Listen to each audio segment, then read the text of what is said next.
Contractor ಎಡವಟ್ಟು, ಮಹಿಳೆಯ ಜೀವಕ್ಕೆ ಪೆಟ್ಟು. ಬೀದಿಗೆ ಬಿದ್ದ ಕುಟುಂಬ, ಮಹಿಳೆ ಸಾವು ಬದುಕಿನ ಹೋರಾಟ. ರಾಜಕಾಲುವೆ ಕಾಮಗಾರಿಯ ವೇಳೆ ಕುಸಿದ ಮನೆ. ಆರ್ಆರ್ ನಗರದ ನಂದಿನಿ ಲೇಔಟ್ನಲ್ಲಿ ನಡೆದಿರುವಂತಹ ಘಟನೆ. ನಿರ್ಲಕ್ಷ್ಯ ವಹಿಸಿದ ಕಾಂಟ್ರಾಕ್ಟರ್ ವಿರುದ್ಧ ಎಫ್ಐಆರ್. ನಂದಿನಿ ಲೇಔಟ್ನಲ್ಲಿ ಠಾಣೆಯಲ್ಲಿ ಎಫ್ಐಆರ್ ದಾಖಲು. 2 ದಿನದ ಹಿಂದೆ ಘಟನೆ, ನಿನ್ನೆ ಎಫ್ಐಆರ್. ಮರಿಲಿಂಗಮ್ಮ ಪತ್ನಿ ಮಕ್ಕಳ ಜೊತೆ ನಂದಿನಿ ಲೇಔಟ್ನಲ್ಲಿ ವಾಸ. ಇವರ ಮರಿಯ ಪಕ್ಕದಲ್ಲಿ ಮೋರಿ ಹಾದು ಹೋಗಿತ್ತು. ಮೋರಿ ಸುತ್ತಲೂ ಕಾಂಪೌಂಡ್ ಕಟ್ಟಲು ಪ್ಲಾನ್.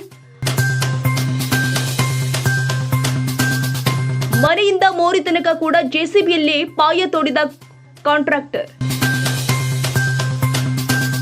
ಪರಿಣಾಮ ಏಕದಂ ಕುಸಿದ ಮನೆ, ಮಹಿಳೆ ಗಂಭೀರ. ನಂದಿನಿ ಲೇಔಟ್ ಆಸ್ಪತ್ರೆ ಸೇರಿರುವಂತಹ ಮರಿಲಿಂಗಮ್ಮ. ಕಾಂಟ್ರಾಕ್ಟರ್ ಎಡವಟ್ಟಿನಿಂದ ಅಕ್ಕಪಕ್ಕದ ಮನೆ ಬಿರುಕು. ಜೀವ ಭಯದಲ್ಲಿ ಬದುಕುತ್ತಿದ್ದಾರೆ ಅಕ್ಕಪಕ್ಕದ ನಿವಾಸಿಗಳು.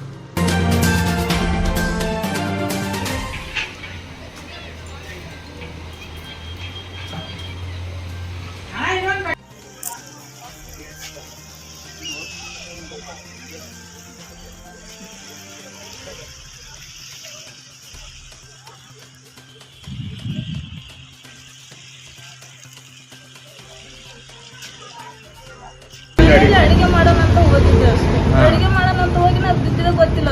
ಕಲ್ಲು ಬಂದ ತೆಗಿನ ಇಲ್ಲಿ ಇಳ್ಬಿಟ್ಟಿದ್ದು. ಆಮೇಲೆ ನಮ್ಮ ಮನೆಯವರು ನನ್ನ ಮಗ ಬಂದು ಎತ್ತಿ ಹಾಸ್ಪಿಟ್ಲಿಗೆ ಕರ್ಕೊಂಡೋಗಿ ಅಡ್ಮಿಟ್ ಮಾಡಿದ್ರು. ಕೆಲಸ ಮಾಡ್ಬೇಕಾದ್ರೆ ನಿಮ್ಗೆ ಹೇಳಿದ್ದಿಲ್ವಾ ಅವ್ರು ಹೊರಗಡೆ ಹೋಗಿ ಕೆಲಸ ಮಾಡಬೇಡಿ ಅಂತ? ಸರ್ ಅವ್ರು ಖಾಲಿ ಮಾಡ್ರಿ ಅಂತ ನಮ್ಗೆ ಹೇಳೇ ಇಲ್ಲ. ಮನೆ ಓನರು ಬಾಡಿಗೆ ಇಸ್ಕೊಂಡಾರೆ 4,000 ಕಟ್ತೀವಿ. ನಮ್ಗೆ ನೋಡಮ್ಮ ಕಾರ್ಪೊರೇಷನ್ ಅವ್ರು ಬಂದಾರ ಖಾಲಿ ಮಾಡ್ರಿ, ಮುರಿ ತೆಗ್ದಾರ ಅಂತ ಹೇಳ್ಬೇಕು ತಾನೆ. ನಮ್ಗೊಂದು ಮಾತನ್ನು ಹೇಳಿಲ್ಲ ಯಪ್ಪ.